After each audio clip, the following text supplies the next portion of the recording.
over the weekend, prospects of Jim Jordan becoming the next Speaker of the House look pretty dim. But the New York Times is reporting today that 50 or so folks who were opposing him, mostly those more conservative Republicans, many of them who have to run for re-election in Biden districts, Jordan says he's down to just 10 folks who are opposing him, and he's planning to go forward tomorrow with the vote because he thinks he's going to win over those 10 folks. What will it mean to have a Jim Jordan as Speaker of the House? Jim Jordan has been a staunch election denier. He bought into the Trump lie. He was one of the biggest advocates for Donald Trump and the alleged fraud, that was a part of Donald Trump's big lie. So to have him as the speaker, what is that going to say about us as a country and about the Republican Party? I think it's going to say that we've actually reached rock bottom. I don't necessarily believe that he has the votes. I think they're working it out right now. I think there are a lot of people who know Jim Jordan who may be on the line. Jim Jordan, I might have given soft yeses before the television actually hit the screen for them to actually give those votes, and might not be so backing of him on the floor.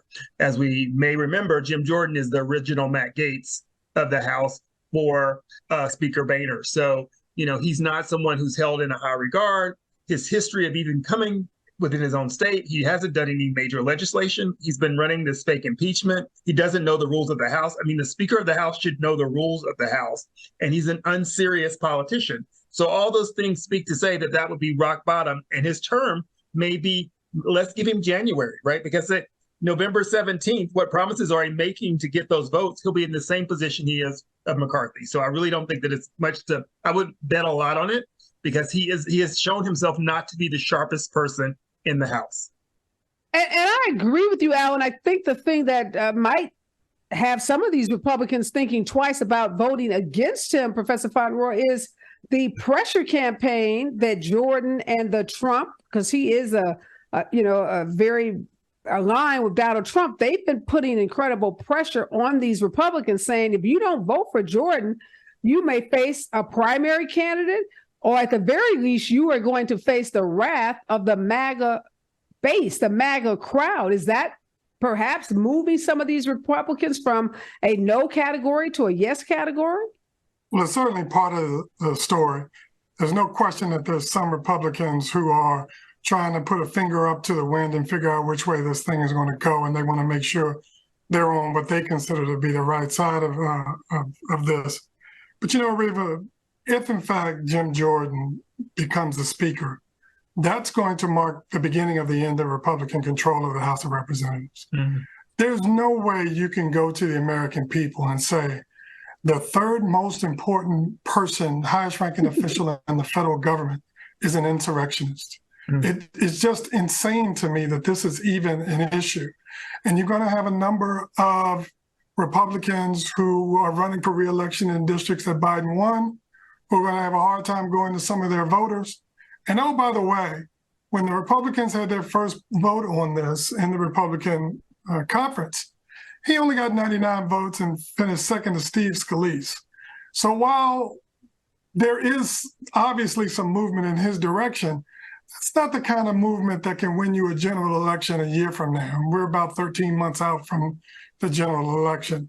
And so I really do think strategically it's about a short-term victory. Let's get this guy across the finish line. But they're really not thinking about the long-term implications, not just for the country, but for the party. I'm not a Republican. I'm on the other side of the fence as far as they're concerned.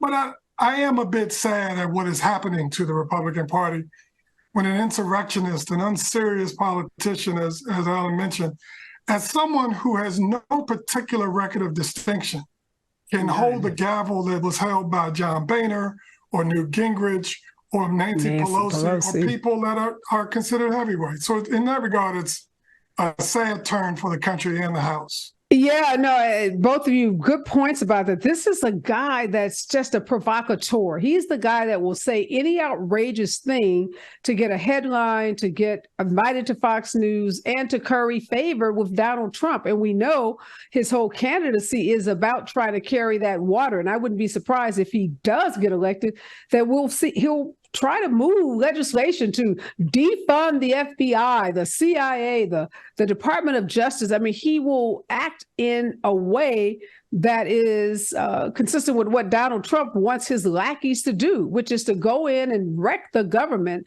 all in the name of protecting Donald Trump and helping prevent him from going to prison because of all these cases that he's facing.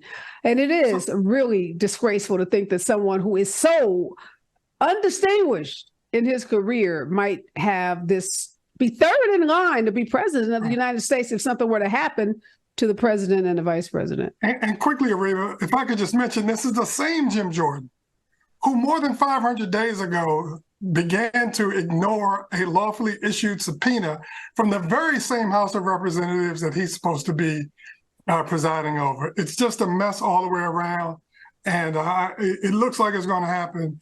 I think there's some things that can be done to screw that up. You know, if I were in the Democratic conference, I'd be floating an idea I think could submarine Jordan, but that's another story for another time. Well, I hope this is one of those overreaches, right? Because we know when any party overreaches what the backlash is, like with Roe v. Wade. And hopefully this will allow the House not to just win by a slim margin, but by an overwhelming margin, so we can start getting some of the business of the people done. Because Jim Jordan does not have any experience in governing or leading his party, let's alone the entire House of Representatives. So it's going to be just chaos if he does win until we get to the election next year.